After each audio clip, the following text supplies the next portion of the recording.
Fresh issue और offer for sale के combo के साथ ये कंपनी अपना एक नया मेन बोर्ड आईपीओ लेकर आ रही है। हम बात कर रहे हैं साई पेरेंटल लिमिटेड की, जो कि एक फार्मास्यूटिकल कंपनी है। ये कंपनी जो है अपना नया आईपीओ लेकर आ रही है, जो कि लिस्ट होने वाला है कुछ दिनों में। तो क्या होगा इस आईपीओ में, हम जानेंगे आज की इस वीडियो में, जिसमें हम जानेंगे कंपनी की इन्फॉर्मेशन, कंपनी की आईपीओ की इन्फॉर्मेशन, कंपनी की फाइनेंशियल परफॉर्मेंस के बारे में, और हम जानेंगे कुछ की स्ट्रेंथ इस कंपनी की। तो फ्रेंड्स, वीडियो को एंड तक जरूर देखिएगा, क्योंकि आपको इसमें सारी इन्फॉर्मेशन मिलने वाली है जो एक आईपीओ को अप्लाई करने से पहले हमें जानना जरूरी होता है।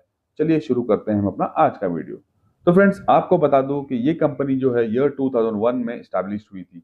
ये कंपनी जो एक फार्मास्यूटिकल फॉर्मुलेशन कंपनी है, जिसका फोकस है रिसर्च एंड डेवलपमेंट, मैन्युफैक्चरिंग और एक्सपोर्ट पर। ये कंपनी की बिजनेस सेगमेंट की बात करें तो ये company branded generic formulations medicine बनाती है, और साथ में सीडीएमओ यानी कि contract development and manufacturing organisation पर भी ये कंपनी काम करती है। कंपनी के प्रोडक्ट पोर्टफोलियो की बात करें तो ये कंपनी जो है कवर करती है मल्टीपल थेरेपेटिकल एरियाज में, जहां पर कार्डियोवेस्कुलर, एंटी डायबिटिक और न्यूरोसाइकेट्री और रेस्पिरेटरी जैसे ये कंपनी प्रोडक्ट्स बनाती है। ये कंपनी का मार्केट प्रेजेंस जो है इंडिया में government agencies, hospitals, pharma company और डिस्ट्रीब्यूटर्स को है। इस कंपनी ने एक्सपोर्ट स्टार्ट किया था ईयर 2023 में, और इंटरनेशनली ये company Australia, New Zealand, south east Asia, middle east और अफ्रीका जैसी कंट्रीज में अपने प्रोडक्ट्स को एक्सपोर्ट करती है। बात करें मैन्युफैक्चरिंग फैसिलिटीज की, तो टोटल इस कंपनी के पास 5 प्लांट है। 4 हैदराबाद तेलंगाना में है और एक ओंगोलो आंध्र प्रदेश में है। चलिए अब हम जान लेते हैं इस कंपनी की कुछ स्ट्रेंथ के बारे में। तो आपको बता दो, ये कंपनी जो है डाइवर्सिफाइड फार्मा प्लेयर है, यानी कि ये कंपनी के पास जो है डाइवर्सिफाइड प्रोडक्ट्स है मार्केट में सेल करने के लिए। स्ट्रॉन्ग सीडीएमओ के ऊपर इस कंपनी का फोकस है। ग्लोबली एक्रेडिटेड फैसिलिटीज है इस कंपनी के पास में। एक्सपांडिंग एक्सपोर्ट प्रेजेंस है इस कंपनी का इंटरनेशनली, और ये कंपनी जो है स्ट्रॉन्ग डिस्ट्रीब्यूशन नेटवर्क रखती है।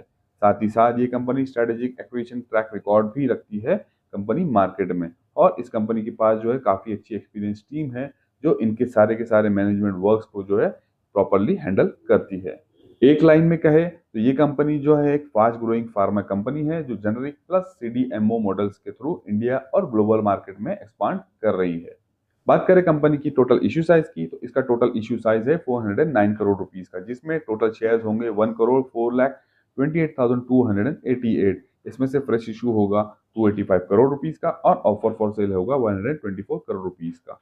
बात करें आईपीओ के डिटेल्स की, तो इसका प्राइस बैंड रखा गया ₹372 से लेकर तो 392 रुपीस पर शेयर का। एक लॉट में आपको मिलेंगे 38 शेयर। जैसे कि आपको बता दूं, ये एक मेन बोर्ड आईपीओ है, तो यहाँ पर मिनिमम इन्वेस्टमेंट वैल्यू 15,000 से स्टार्ट होगी, और मैक्सिमम इन्वेस्टमेंट वैल्यू होगी 10 लाख रुपीस के आसपास।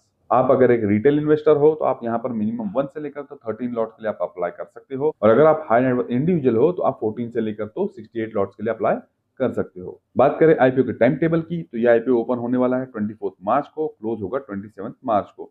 इसका अलॉटमेंट हो जाएगा 30 मार्च को, और इसकी लिस्टिंग हो जाएगी 2 अप्रैल को। चलिए अब हम जान लेते हैं कंपनी फाइनेंशियली कैसे परफॉर्म कर रही है। तो आपको बता दूं, इस कंपनी का total turnover as on 31 March 2025 था 163.74 crore rupees. Profit after tax था 14.43 करोड़ रुपीस। ईबीआईडीटीए था 39.44 करोड़ रुपीस, और नेटवर्थ थी इस कंपनी की 95.78 करोड़ रुपीस। और इस कंपनी के ऊपर बोरोइंग्स है 93.95 करोड़ रुपीस की। तो ये कंपनी का अगर आप कंपैरिजन करोगे लास्ट 2 ईयर्स से, तो इस कंपनी ने अपने टर्नओवर को डबल किया है, प्रॉफिट आफ्टर टैक्स को भी 2 टाइम्स इंक्रीज किया है, और साथ ही साथ इस कंपनी की बोरोइंग भी जो है इंक्रीज हुई है लास्ट 2 ईयर्स में। चलिए अब हम जान लेते हैं इस आईपीओ को लाने का ऑब्जेक्ट। तो आपको बता दो, ये कंपनी जो है capacity expansion upgradation of manufacturing facility करना चाह रही है, जहां पर इसको 111 करोड़ रुपीस लगने वाले हैं। स्टैब्लिशमेंट ऑफ न्यू आर&डी सेंटर, जहां पर इसको 18 करोड़ रुपीस लगने वाले हैं, और repayment of certain outstanding borrowing, जहां पर इसको 14 करोड़ रुपीस लगने वाले हैं। साथ ही साथ वर्किंग कैपिटल के रिक्वायरमेंट के लिए इनके पास 33 करोड़ की रिक्वायरमेंट है, और इन्वेस्टमेंट इन wholly owned subsidiary Sai parental PTA limited Singapore, जहां पर इसको 35.64 करोड़ रुपीस लगने वाले हैं। चलिए अब हम जान लेते हैं कुछ की परफॉर्मेंस इंडिकेटर्स इस कंपनी के। कंपनी ने फाइनेंशियली किस तरीके से परफॉर्म किया है वो ये इंडिकेट करते हैं। ये कंपनी ने as on 31 March 2025 return on equity दिया है 16.82% अपने इन्वेस्टर्स को। रिटर्न ऑन कैपिटल एम्प्लॉयड दिया है 28.92%। रिटर्न नेटवर्थ दिया है 15.09%, और प्रॉफिट आफ्टर टैक्स का इसका मार्जिन है 8.83%। इस कंपनी का प्री आईपीओ ईपीएस है 5.43, और पी रेशियो है 72.19। इस कंपनी की जो प्रोमोटर्स होल्डिंग है वो है 61.23%, यानी कि मोर देन 50% इस कंपनी के अंदर प्रोमोटर्स होल्ड करते हैं और इस कंपनी का मार्केट कैप है 731.83 करोड़ रुपीस का।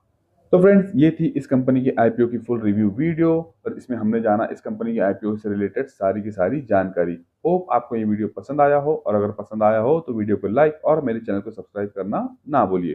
चलिए मिलते हैं अगले वीडियो में, तब तक के लिए गुड बाय।